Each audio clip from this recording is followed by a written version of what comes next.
Sve je manje onih ljudi koji su u stanju da samom svojom pojavom neguju našu dušu i probude ono najbolje u nama.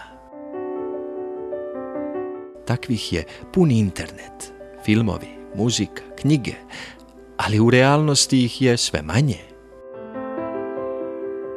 Oni samom svojom pojavom, stavom, rečima, istog momenta izmame naš osmeh na lice i uvedu nas u neku posebnu dimenziju u koju nismo uvek spremni sami da uđemo.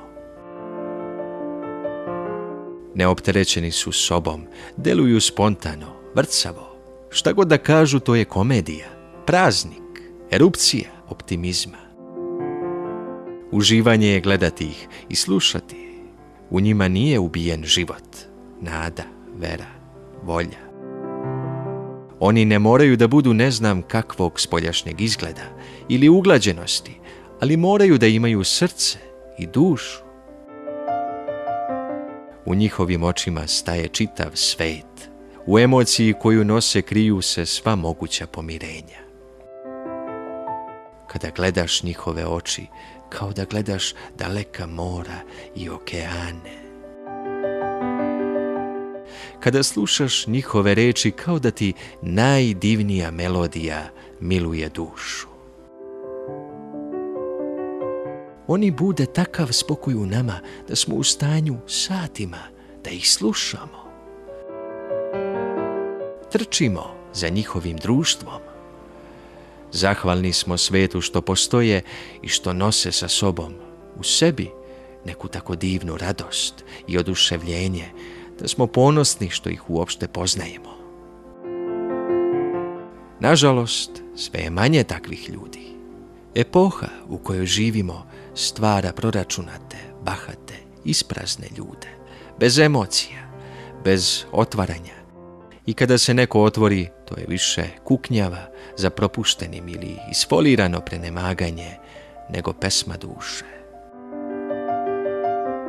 Takvi samo kradu energiju, a ne daju ništa, večito nezadovoljni, ogorčeni, ljuti, spremni da ujedu za svaku sitnicu. Zatvoreni su, skučeni, sazidani u svojim frustracijama, koje vrlo često isplivavaju na površinu. Nedostaje im ukorenjenost u nešto dublje, veće, koliko god da su obrazovani, okićeni silnim titulama.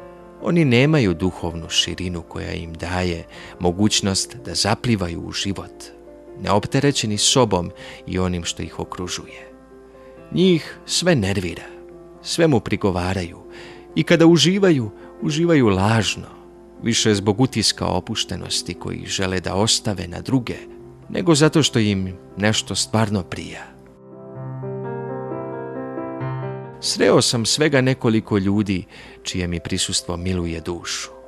Njih sredina nije prepoznala i nagradila. Oni su gurnuti na stranu. Svet neguje i nagrađuje neke druge ljudske profile, biznis tipove, brzotrkače, kameleone i lažljivce svih mogućih sfera.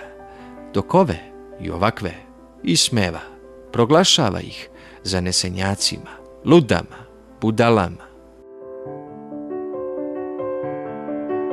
Samo da razvijem energiju poput njihove, da ljudima u mojoj okolini bude što prijatnije sa mnom, da uživaju u mom prisustvu. I moram da priznam da mi ne ide baš najbolje. Teret koji vučem sa sobom ponekad je prevelik. Izliva se, ali bar znam šta je orijentir. Orijentir je da se neko u mom društvu osjeća prijatno i kada ćutim. Kada to postignem, postigao sam ono najveće, a to je da svoju ličnost dovedem u takvo stanje da proizvodi dobre talase koji bude u ljudima radost, kao što sam uspeo možda sa ovim tekstom.